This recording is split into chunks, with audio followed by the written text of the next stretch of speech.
నమస్కారం. Time to time వార్తలకు స్వాగతం. ముందుగా వార్తల్లోని ముఖ్యాంశాలు. బంగారు తెలంగాణ అసలు కథ ఇదేనన్న సీఎం రేవంత్. బీఆర్ఎస్ పాలనపై విమర్శలు. ఉద్యోగుల జీతాలు ఆలస్యంగా చెల్లించారని ఆరోపణ. కాంగ్రెస్ ప్రభుత్వం ఆర్థిక పరిస్థితిని క్రమబద్దీకరిస్తోందని వ్యాఖ్య. సంక్షేమం అభివృద్ధికి ప్రాధాన్యం.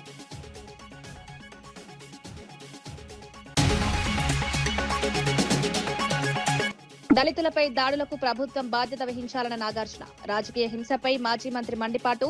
దళితుల దాడిపై చర్యలు. అధికార పార్టీ నేతలపై విచారణ జరపాలని డిమాండ్.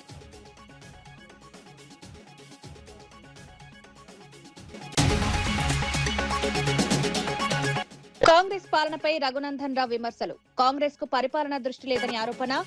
హామీల అమలు చేయడంలో ప్రభుత్వ విఫలం. బీజేపీ అధికారంలోకి వస్తుందని ధీమా. గ్రామస్థాయిలో పార్టీని బలోపేతం.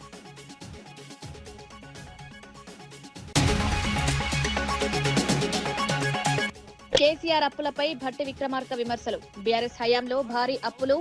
2.5 భారీ అప్పులు తీర్చాల్సి వచ్చిందని వ్యాఖ్య. ఆ నిధులు రైతులకు అభివృద్ధికి వినియోగించేలాగాలని వెల్లడి.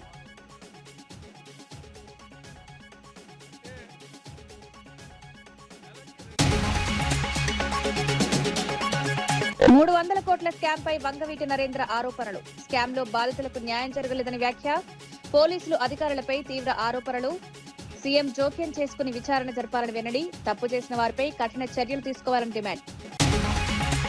ముఖ్యమంత్రి రేవంత్ రెడ్డి బీఆర్ఎస్ పాలనపై తీవ్ర విమర్శలు చేశారు. బీఆర్ఎస్ హయాంలో రాష్ట్రానికి అప్పు లేవని చెప్పినా వాస్తవానికి ప్రభుత్వ ఉద్యోగుల జీతాలు కూడా వాయిదాల్లో చెల్లించే పరిస్థితి నెలకొందని ఆరోపించారు. దాదాపు 7 లక్షల మంది ఉద్యోగులు జీతాల కోసం ఎదురు చూడాల్సి వచ్చిందని పేర్కొన్నారు. ఇదే బీఆర్ఎస్ చెప్పిన బంగారు తెలంగాణ అసలు కథ అని విమర్శించారు. కాంగ్రెస్ ప్రభుత్వం అధికారంలోకి వచ్చిన తర్వాత ఆర్థిక పరిస్థితిని క్రమబద్దీకరిస్తూ ఉద్యోగులకు, రైతులకు సంక్షేమ పథకాలకు ప్రాధాన్యమిస్తోందన్నారు. ప్రజలకు ఇచ్చిన హామీల అమలుపై ప్రభుత్వం కట్టుబడి ఉందని, గత పాలనలో జరిగిన ఆర్థిక వ్యవస్థను సరిదిద్దుతూ అభివృద్ధి దిశగా ముందుకు సాగుతున్నామని సీఎం రేవంత్ రెడ్డి స్పష్టం చేశారు. నేను ఒక మాట చెప్పిన మంత్రులందరి అనుమతితో అసలు పూర్తిగా మన రాష్ట్రం ఎంత అప్పు ఉంది, ఏ విధమైన అప్పు ఉంది, ప్రభుత్వం ప్రత్యక్షంగా తెచ్చుకున్న అప్పేంది, వివిధ కార్పొరేషన్ల మీద తెచ్చుకున్న అప్పేంది, వివిధ శాఖల మీద తీసుకొచ్చిన అప్పేంది, ఎన్ని రకాల అప్పులు తెలంగాణ రాష్ట్ర ప్రభుత్వం మీద ఉన్నాయో లెక్కలు తీయండి. ఆర్థిక శాఖలో పనిచేస్తున్న అధికారులను పిలిచి కూర్చోబెట్టండి. ఒక శ్వేత పత్రాన్ని శాసనసభలో ప్రవేశపెట్టి తెలంగాణ ప్రజలకు పూర్తి వివరాలు అందిద్దామని మేము ప్రయత్నం చేసినాం. ఇక తవ్వుతున్న కొద్దీ గుట్టల కొద్దీ అప్పులు బయటపడ్డాయి. అప్పులే కాదు, అందిన కాడికల్లా చేబదులు తీసుకొచ్చి 7 తారీఖు నాడు నేను బాధ్యత తీసుకొని ఆఫీస్కి వచ్చి చీఫ్ సెక్రటరీ గారిని పిలిచి ఈ నెల మీ జీతం వచ్చిందా అని అడిగిన. మా జీతం ఎక్కడిది సార్, నెల చివరికి కానీ వచ్చే పరిస్థితి లేదు, అది కూడా ఇన్స్టాల్మెంట్లలో ఇస్తున్నారు సార్. వెనకటికి ఎప్పుడో మేము టీవో ఫ్రిడ్జో కొనుక్కునేది ఇన్స్టాల్మెంట్లలో, ఇప్పుడు మా ప్రభుత్వ ఉద్యోగులకు 7 లక్షల మందికి మాకు ఇన్స్టాల్మెంట్లలో జీతాలు ఇస్తున్నారని చెప్పిండు. అదేందా ధనిక రాష్ట్రం, ప్రభుత్వ ఉద్యోగులకు కూడా జీత భత్యాలు ఇవ్వలేని పరిస్థితి అంటే ఇది ఇయ్యాలిగా సార్, ఆయల్లటి నుంచి గిట్లనే ఉంది. మేము ప్రభుత్వ ఉద్యోగస్తులకు జీతాలు ఇవ్వలేని పరిస్థితుల్లో తెలంగాణ రాష్ట్రం ఉందని చీఫ్ సెక్రటరీ గారు చెప్పారు. ఇది వాస్తవం. మేడ్చల్ మల్కాజ్గిరి జిల్లా అంకుసాపూర్లో బీజేపీ రాష్ట్ర కార్యవర్గ సమావేశం ఘనంగా జరిగింది. రాష్ట్ర అధ్యక్షుడు రామచంద్రరావు ఆధ్వర్యంలో జరిగిన ఈ సమావేశానికి బీజేపీ జాతీయ అధ్యక్షుడు నితిన్ నబీన్ ముఖ్య అతిథిగా హాజరయ్యారు. కాంగ్రెస్ ప్రభుత్వం ఎన్నికల సమయంలో ప్రకటించిన 6 గ్యారంటీలను అమలు చేయలేదని నాయకులు ఆరోపించారు. మహిళలకు హామీ ఇచ్చిన ఆర్థిక సహాయం ఇప్పటికీ అందలేదని విమర్శించారు. తెలంగాణను ఢిల్లీకి ఏటీఎంగా మార్చారని, ప్రజల డబ్బు హైకమాండ్ కు వెళ్తోందని ఆరోపించారు. కాంగ్రెస్, బీఆర్ఎస్, ఎంఐఎం మధ్య రాజకీయ అవగాహన ఉందని పేర్కొంటూ ప్రజా సమస్యలపై రాష్ట్ర వ్యాప్తంగా ఉద్యమాలు చేపడతామని ప్రకటించారు. బలహీన వర్గాలకు జరుగుతున్న అన్యాయంపై బీజేపీ పోరాటం కొనసాగిస్తుందని నాయకులు పేర్కొన్నారు. का लाभ जनता तक पहुंचा होता मित्रों। हाँ, ये अलग बात है, गारंटी के पोस्टर आज भी नजर आ रहे हैं, पर गारंटी जनता के बीच में नहीं पहुंची है, ये हमें जनता तक पहुंचाना है मित्रों। आज जब हम पूरे देश में जीएसटी का रिफॉर्म्स करते हैं और जीएसटी के रिफॉर्म्स के माध्यम से हम लोगों को एक सरल व्यवस्था उपस्थित देते हैं और देने का प्रयास करते हैं। हमने इनकम टैक्स के स्लैब को भी 12 लाख तक पहुंचाकर सामान्य लोगों को जीवन में खुशहाली लाने का हमने जो प्रयास किया। लेकिन मुझे दुख होता है कि तेलंगाना में एक ऐसी सरकार है जो अभी भी आरआर टैक्स के माध्यम से दिल्ली के दरबार को पैसा पहुंचाती है। और ये तेलंगाना का जो ये आरआर टैक्स है, इसको निश्चित रूप से तेलंगाना की जनता का जो मेहनत और परिश्रम का पैसा है वो आरआर टैक्स में नहीं जाएगा। हम उस सरकार को ही उखाड़ फेंकेंगे जो इस प्रकार के टैक्स के माध्यम से हमारे लोगों की शोषण करने का काम करता है। मित्रों, हम लोगों ने अपनी लड़ाई को तय कर लिया है। सड़क से लेकर सदन तक इस सरकार को घेरेंगे और इस सरकार की उल्टी गिनती निश्चित रूप से आज से ही शुरू हो गई है। मित्रों, भारतीय जनता पार्टी ये तय करेगी जितने पैसे का काम और कारनामे जो ये सरकार दिखा रही है उसका एक एक रुपये का हिसाब हमारा कार्यकर्ता लेगा। इस बात के लिए आप सब तैयार हो जाइए। मित्रों, हम लोगों ने देखा यहां पर एक भ्रष्टाचारी सरकार को जिस प्रकार से बीआरएस की सरकार चली, भ्रष्टाचार और परिवारवाद से ऊपर नहीं उठ पाया और पूरा समय उनका उसी में बीता। हमें ध्यान में होना चाहिए कालेश्वरम का घोटाला जो निश्चित रूप से बीआरएस को उसकी अंतिम पैदान पर पहुंचाने के लिए काफी हुआ। लेकिन मित्रों, जो अगली सरकार बनी उसने भी उसी परंपरा को जारी रखा, क्योंकि ये कांग्रेस की पुरानी परंपरा रही है। और हम तो कहते हैं कांग्रेस करप्शन ये दोनों पर्यायवाची है।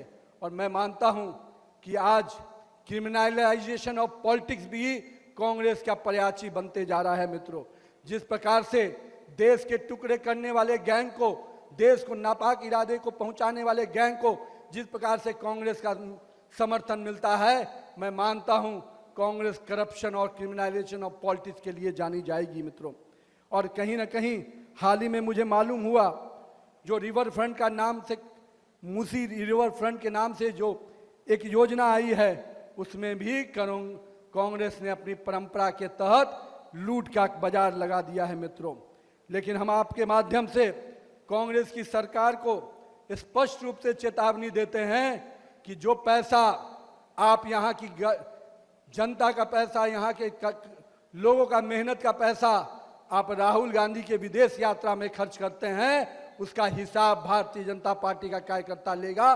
तेलंगाना की जनता వైఎస్ఆర్సీపీ రాష్ట్ర అధికార ప్రతినిధి వంగవీటి నరేంద్ర రాష్ట్రంలో శాంతి భద్రతల పరిస్థితిపై తీవ్ర ఆరోపణలు చేశారు. 300 కోట్ల స్కామ్ లో సుమారు 1500 మంది మోసపోయామని ఫిర్యాదులు చేసినప్పటికీ ఉన్నత పోలీసు అధికారులు సరైన చర్యలు తీసుకోలేదన్నారు. సంబంధిత కంపెనీతో కొందరు అధికారులు కుమ్మక్కై కేసును నీరుగార్చారని ఆరోపించారు. ఈ వ్యవహారం వెనుక విజయవాడ పోలీసు ఉన్నతాధికారుల పాత్ర ఉందనే అనుమానాలు వ్యక్తమవుతున్నాయని పేర్కొన్నారు. ముఖ్యమంత్రి ఈ అంశంపై స్పందించి పూర్తి స్థాయి విచారణకు ఆదేశాలు ఇవ్వాలని డిమాండ్ చేశారు. బాధితులకు న్యాయం జరిగేలా దర్యాప్తు సంస్థలు స్వతంత్రంగా పనిచేయాలని, తప్పు చేసిన వారిపై కఠిన చర్యలు తీసుకోవాలని కోరారు. 2 సంవత్సరాల పాటు సీసీ ఫుటేజెస్ ని భద్రపరచాలి అని చెప్పని ప్రతి పోలీస్ స్టేషన్ లో మనకి డైరెక్షన్స్ ఉన్నాయి. అదే మాయం చేశారు. మరి ఒక క్రాంతి కుమార్ కేసు గాని ఎక్కడా కూడా ఒక సిపి ప్రెస్ మీట్ పెట్టలేదు, డీజీపీ ప్రెస్ మీట్ పెట్టలేదు, హోం మంత్రి లేరు, కనీసం ముఖ్యమంత్రి కూడా ఎక్కడా ఈ లా అండ్ ఆర్డర్స్ జరుగుతున్నటువంటి అవకతవకల మీద స్పందించినటువంటి దాఖలాలు లేవు. గత సంవత్సరం జూన్లో 1500 మంది మోసపోయాము, ఒక కంపెనీలో మా యొక్క పెట్టుబడులు పెట్టి మాకు ఎక్కువ వడ్డీ రేట్లు ఇస్తామని చెప్పని మోసం చేసి ఇవాళ కంపెనీ బోర్డు తిప్పేసిందని చెప్పని కంప్లైంట్ ఇస్తే దాదాపు 300 కోట్ల స్కామ్ ఇది. ఆ కంప్లైంట్ మన పోలీస్ అధికారి, బెజవాడ పోలీస్ అధికారి దగ్గరికి వెళ్ళడం జరిగింది. ఆయన తనదైన స్టైల్లో వాళ్ళందరినీ పిలిపించి ఆ కంపెనీ యొక్క డైరెక్టర్ని వాళ్ళని పిలిపించి మాట్లాడారు, వివరించారు. తప్పనిసరిగా దీనికి సాక్ష్యాధారాలు ఉన్నాయి. మీరు ఆర్బీఐ రూల్స్ అనేది పాటించకుండా, కేంద్ర రాష్ట్ర ప్రభుత్వాలకు కూడా ఎక్కడా కూడా ఒక రిజిస్ట్రేషన్ సర్టిఫికేట్ లేకుండా, ఇంటిమేషన్ లేకుండా ఇలా అనాథరైజ్డ్గా డిపాజిట్స్ తీసుకోవటం అనేది చట్టరీత్యా నేరము అని చాలా స్పష్టంగా ఆయనలకు చెప్పడం జరిగింది. దీనిలో మీకు శిక్ష కూడా పడుతుందని చెప్పని వాళ్ళకి వివరిస్తే వాళ్ళు దానికి నెక్స్ట్ ఏం మాట్లాడారు, ఏం చేశారంటే ఒక్కసారిగా ఈ మాట్లాడినటువంటి ఈ పైన పోలీస్ అధికారితో వాళ్ళు ఒక డీల్ మాట్లాడుకున్నారు. ఆ డీల్ మాట్లాడుకోవడంతో ఈ 300 కోట్ల రూపాయల కేసు, అంటే ఏదైతే ఒక సిఐడి ఇన్వాల్వ్ అయ్యి ఇన్వెస్టిగేషన్ చేయాలో, ఒక ఈడీ ఇన్వాల్వ్ అయ్యి దీని మీద ఇన్వెస్టిగేషన్ చేసి జప్తు చేయాలో ఆస్తుల్ని ఇవన్నీ కూడా పక్కకెళ్ళిపోయి 1500 మంది కంప్లైంట్ చేసినటువంటి ఈ అప్లికేషన్స్కి ఒక్కడే ఒక కంప్లైంట్ కింద మార్చేసి 300 కోట్ల రూపాయల స్కామ్ని కేవలం 53 లక్షల రూపాయలకి తీసుకొచ్చి ఇది ఒక పోలీసుల యొక్క అందుబాటులోనే ఉండే విధంగా దీన్ని మొత్తాన్ని మసిపూసి మారేడుకాయ చేసినటువంటి ఘనత ఈ Bezawada boss, Bezawada police boss అని వాళ్ళ పిలువబడుతున్నటువంటి మన బిగ్ బాస్ ఎవరో అతి త్వరలోనే మనకి బయటకు వస్తుంది. మార్గదర్శి చిట్ ఫండ్స్ లో మాజీ మంత్రి మేరుగు నాగార్జున రాష్ట్రంలో జరుగుతున్న రాజకీయ హింసపై తీవ్ర విమర్శలు చేశారు. ప్రత్యర్థులపై భౌతిక దాడులు జరిగే పరిస్థితులకు ముఖ్యమంత్రి చంద్రబాబు నాయుడే బాధ్యులని ఆరోపించారు. ప్రభుత్వంలో ఉన్న కొందరు మంత్రులే దాడులు, దాష్టికాలకు పాల్పడుతూ ముద్దాయిలుగా మారారని విమర్శించారు. టీడీపీ నాయకుల ప్రోత్సాహంతో దళితులపై అఘాయిత్యాలు జరుగుతున్నా పోలీసులు చర్యలు తీసుకోవడం లేదన్నారు. చట్టం అందరికీ సమానంగా అమలవ్వాలని, అధికార పార్టీ నాయకులపై కూడా నిష్పాక్షిక విచారణ జరగాలని డిమాండ్ చేశారు. కూటమి పాలనలో శాంతి భద్రతలు, దానికన్నా ముందు ఈ రాష్ట్రాన్ని, దేశాన్ని పరిపాలన చేయటానికి, ఈ వ్యవస్థను కాపాడటానికి రాజ్యాంగం ఎంత అవసరమో ఆ రాజ్యాంగానికి లోబడి ఏ పొలిటికల్ పార్టీ అయినా నడవాల్సిన పరిస్థితి ఉంది. ఏ ముఖ్యమంత్రి అయినా దానికి లోబడి పరిపాలన చేయాలి. ఇంతకుముందు చాలా మంది ముఖ్యమంత్రులుగా చూసాం. చాలా ప్రభుత్వాలు ఈ దేశాన్ని, రాష్ట్రాన్ని పరిపాలించినాయి. కానీ మున్నెన్నడూ లేని విధంగా ఆంధ్రప్రదేశ్లో హత్యలు, అఘాయిత్యాలు, అమానుషాలు, దాడులు, వెలివేతలు కోకొల్లగా జరుగుతూ ఉన్నాయి. నీకు నాకు తేడా లేకుండా సామాజిక అసమానతలు రెచ్చగొట్టే విధంగా ఈరోజు ఈ రాష్ట్రంలో పరిపాలన జరుగుతూ ఉందని చెప్పడానికి ఇందాక చూపించినటువంటి అనేకమైన వీడియోలు సాక్ష్యం. దాంతో పాటు పరిపాలన చేసేవాడే రాజే ఒక ఆలోచన, ప్రత్యర్థుల మీద ఏ విధంగా, వ్యతిరేకుల మీద ఏ విధంగా, నీ వారు నా వారిని చూసుకుంటూ పరిపాలన చేస్తూ నీకు కాని వారి మీద దాడులు చేయించే పరిస్థితి రాష్ట్రంలో తీసుకురావటానికి ప్రధాన వ్యక్తి ఎవరో కాదు, చంద్రబాబు నాయుడు గారి. ఆయన పరిపాలనే దుర్లభమైన పరిపాలన. దాడులు చేయించాలని ఒక తృష్ణ ఆయన యొక్క రాజకీయాల్లోనే ఇమిడి ఉంది. శ్రీకాకుళం జిల్లా నుంచి తీసుకుందాం.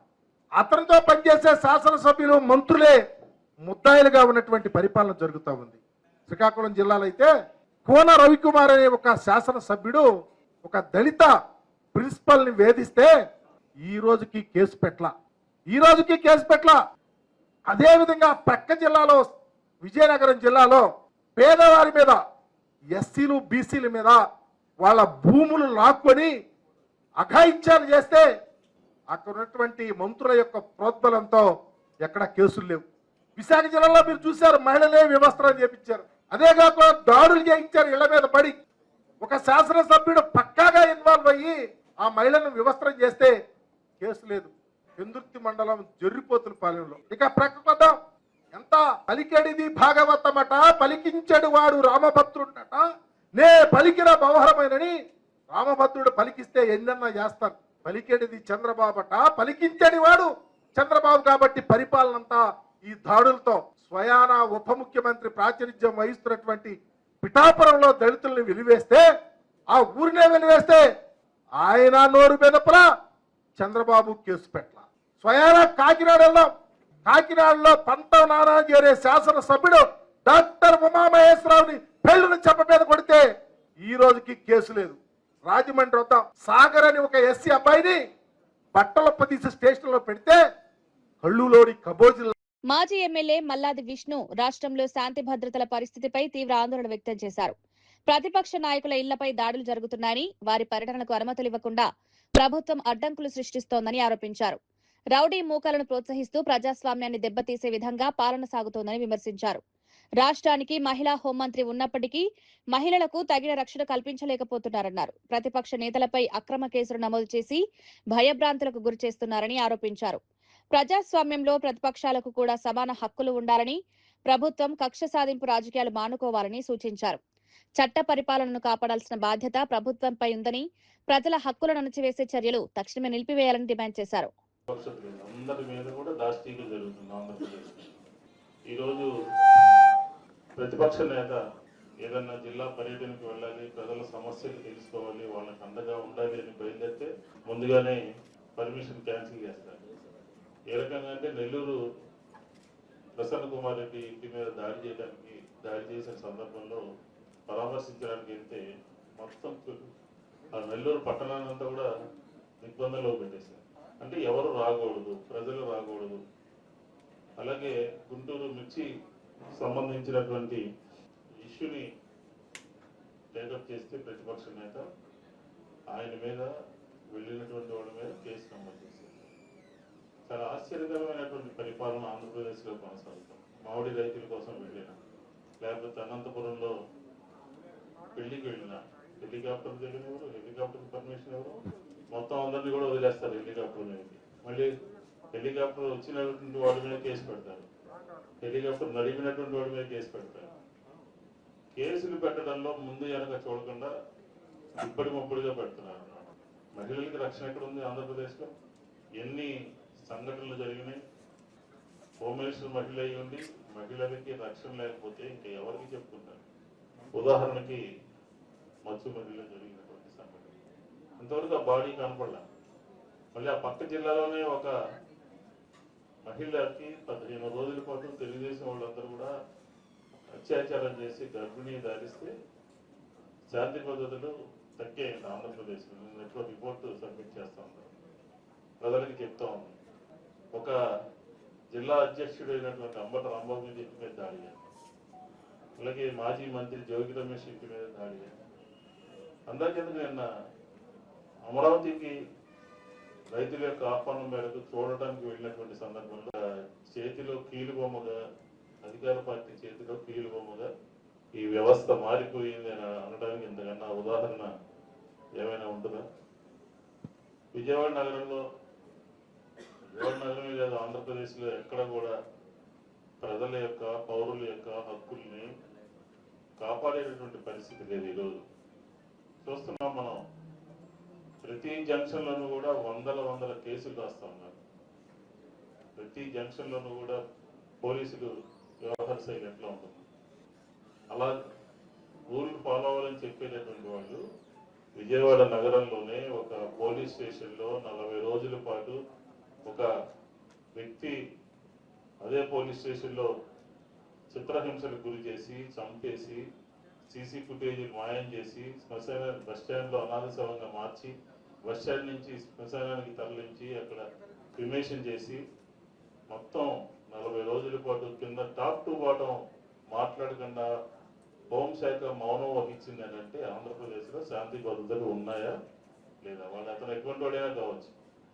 ప్రాణం, ఎవరు మీకు ప్రాణం తీయటానికి ఎవరు రైట్ ఇచ్చారు? ఎవరు హక్కు? మీకేం ఉన్నటువంటి హక్కు ఏంటి? తల్లి డీజీపీ గారికి ఆన్లైన్లో కంప్లైంట్ ఇస్తే దాన్ని విజయవాడ కమిషనరేట్కి పంపిస్తే దాని మీద చర్యలు ఉండవు, చర్యలు తీసుకోరు. కళ్ళు మూసుకుని ఉంది ఆంధ్రప్రదేశ్లో పోలీసు వ్యవస్థ. అందాకెందుకు ఒంగోలులో చిన్నమల్లయ్య ఒక సిఐని డిస్మిస్ చేసింది ఈ ప్రభుత్వం, ఇక్కడ నాగరాజుని అరెస్ట్ చేసింది.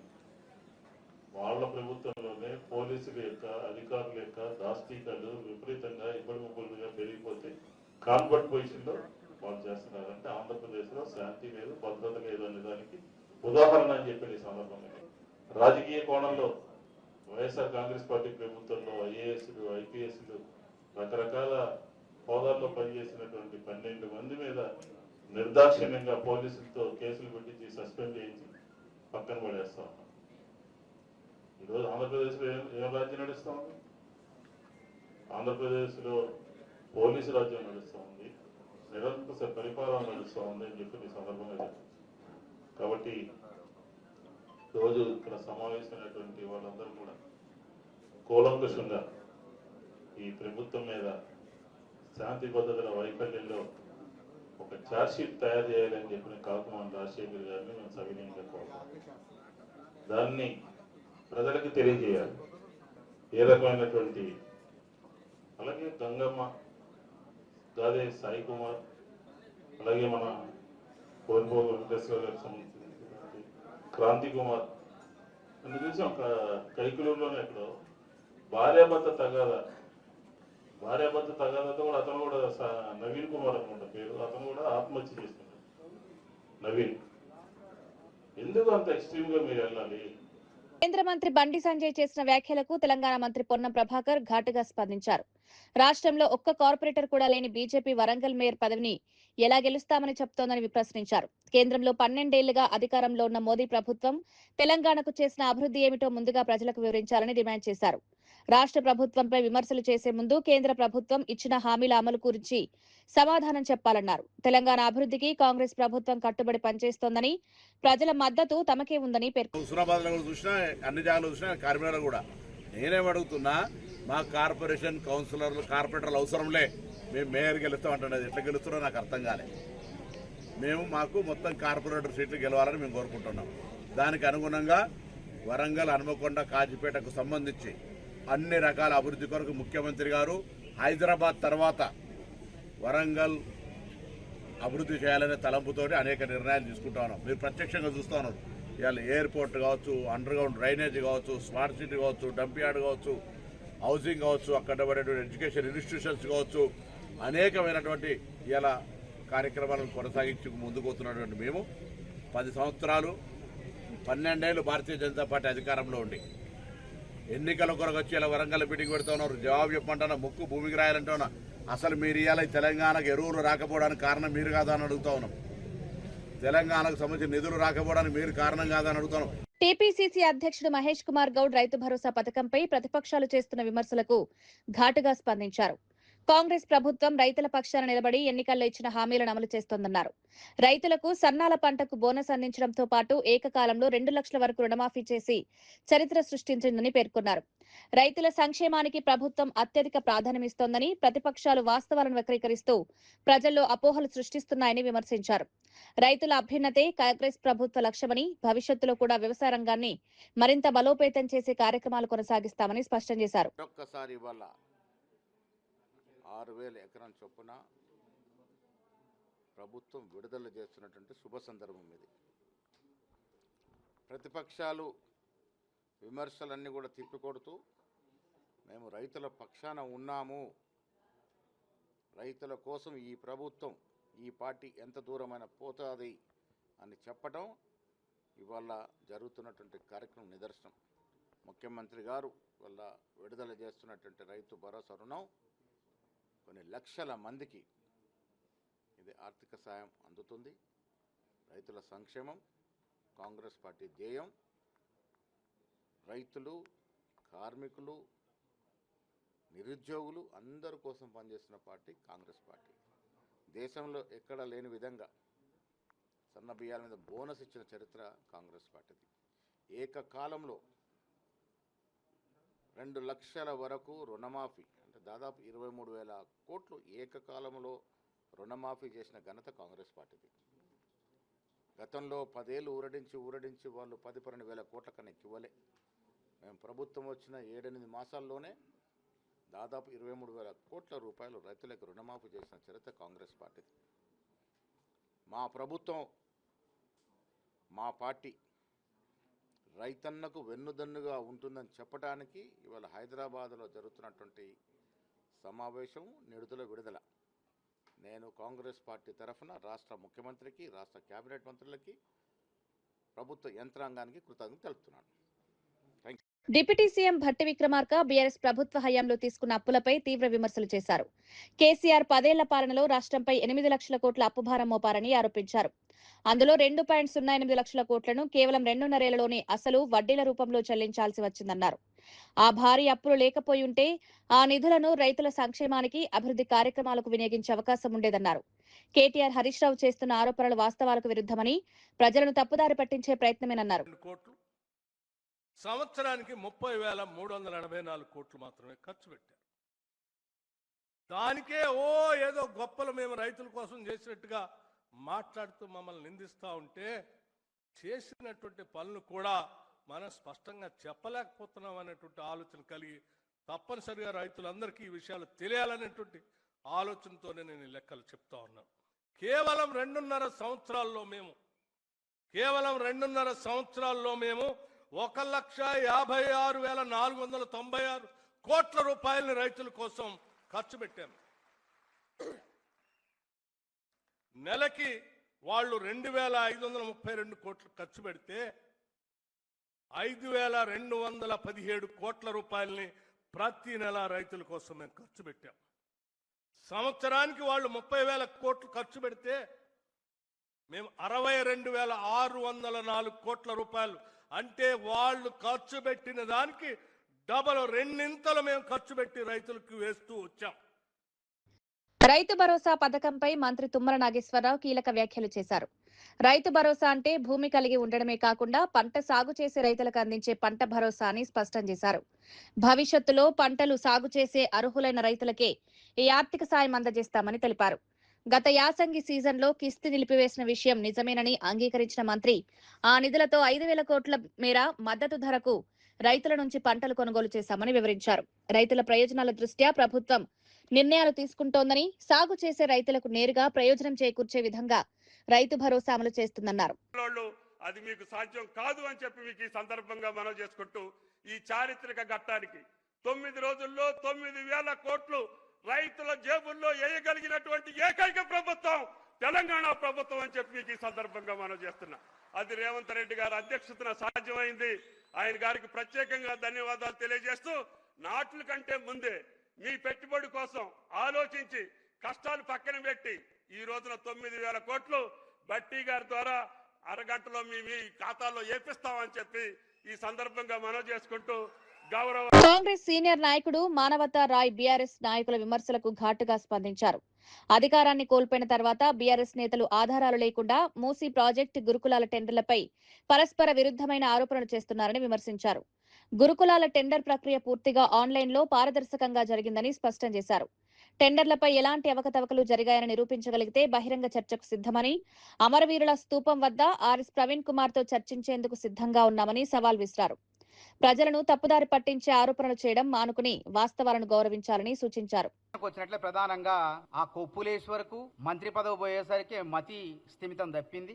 అదే విధంగా ఆర్ఎస్ ప్రవీణ్ కుమార్ ఇరక్కపై వచ్చానే, ఇరుక్కున్నానే అని చెప్పి బీఆర్ఎస్ పార్టీలో వచ్చానని చెప్పి బాధపడుతూ ఆయన కూడా సోయి తప్పి విమర్శలు చేస్తారు. ఎక్కడన్నా 640.87 కోట్ల రూపాయల టెండర్లు పిలిస్తే 2,000 కోట్ల రూపాయల అవినీతి జరిగిందని కొప్పులేశ్వర్ అంటాడు.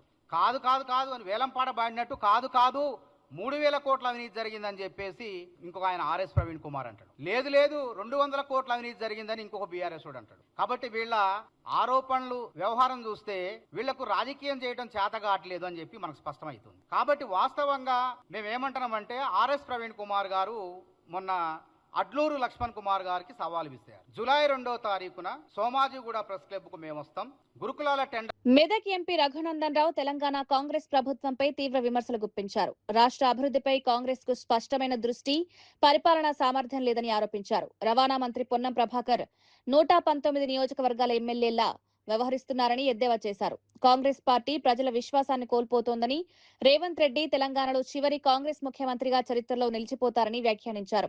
బీజేపీ జాతీయ అధ్యక్షుడు నితిన్ నబీన్ సూచించినట్లుగా పార్టీ కార్యకర్తలు గ్రామ స్థాయిలో మరింత చురుగ్గా పనిచేయాలని పిలుపునిచ్చారు. ప్రజల్లో బీజేపీపై విశ్వాసం పెరుగుతోందని, రానున్న ఎన్నికల్లో పూర్తి మెజారిటీతో అధికారంలోకి వచ్చి తెలంగాణ అభివృద్ధి కొత్త దిశానిర్దేశం చేస్తామని ధీమా వ్యక్తం చేశారు. సంగారెడ్డి పైసలు సంగారెడ్డికి అంటే నీ హుస్నాబాద్కు పైసలు ఎట్లొస్తాయి పొన్నం? అది ఆలోచించు ఒకసారి. ఆదిలాబాద్కు పైసలు ఎట్లొస్తాయి ఒకసారి ఆలోచించు. అందుకని తలా తోక లేని మాటలు మాట్లాడి జనాల లోపల ఏదో పర్సెప్షన్ డెవలప్ చేయడానికి ప్రయత్నం చేస్తే బాధ్యత గల మంత్రులుగా పనిచేస్తున్నటువంటి మీకు తగదని చెప్పి ఈ సందర్భంగా హెచ్చరిస్తా ఉన్నాం. 2 ఏళ్ల ముందే కాంగ్రెస్ వాళ్ళకి అర్థమవుతుంది వాళ్ళ పునాదులు కదులుతున్నాయని, కాంగ్రెస్కి రేవంత్ రెడ్డి గారు చివరి ముఖ్యమంత్రి అని, భవిష్యత్తులో మళ్ళీ ఒక 2 దశాబ్దాల దాకా కాంగ్రెస్ అనే పేరు తెలంగాణ రాష్ట్రంలో వినబడదని అర్థమైంది. కాబట్టి ఓ పక్కన విప్పులు, ఓ పక్కన మంత్రులు ఆగమై గాలి గత్తరకు తిరిగినట్టు తిరుగుతూ ఉన్నారు తప్ప వీళ్ళకు ఒక అవగాహన లేదు, వీళ్ళకు ఒక కంటింజెన్సీ ప్లాన్ లేదు. జూన్లో ఏం చేయాలో తెలియదు, జూలైలో ఏం చేయాలో తెలియదు, వాన పడితే ఏం చేయాలో తెలియదు, వాన రాకపోతే ఏం చేయాలో కూడా తెలియదు. ఇది కాంగ్రెస్ మంత్రులకి వ్యవసాయం పట్ల ఉన్నటువంటి అవగాహన. దురదృష్టం ఇట్లాంటి ప్రభుత్వం తెలంగాణ ప్రజలది. Thank you.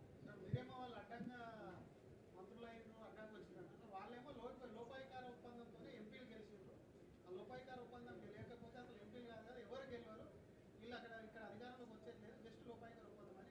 ప్రజల తీర్పును ప్రతిసారి తప్పు చేసి తప్పుగా దిగజార్చి మాట్లాడడం అనేది కాంగ్రెస్ పార్టీకి అలవాటు. కాంగ్రెస్ ఏ రోజు కూడా ప్రజా తీర్పును గౌరవించలేదు. గౌరవిస్తే ఈ దేశ తొలి ప్రధానిగా ఉన్న జవహర్లాల్ నెహ్రూ గారు ఇవాళ వాళ్ళ పక్కన కూర్చుంటున్నటువంటి కమ్యూనిస్టు ప్రభుత్వాన్ని ఆర్టికల్ 356 ఉపయోగించి మొట్టమొదటిసారి కూలదోయాడు. ఆడ నుంచి మొదలుకుంటే దేశ తొలి ప్రధాని జవహర్లాల్ నెహ్రూ గారు ఆర్టికల్ 356ను ఉపయోగించి కమ్యూనిస్టుల ప్రభుత్వాన్ని కూలదోసిన కాడి నుంచి ఆంధ్రప్రదేశ్లో ఎన్టీ రామారావు ప్రభుత్వాన్ని కూలదోసేదాకా 100 సార్లు ఈ దేశంలో ఇవి ఈనాటి వార్తా విశేషాలు. మరో బులెటిన్లో మళ్ళీ కలుద్దాం. నమస్కారం.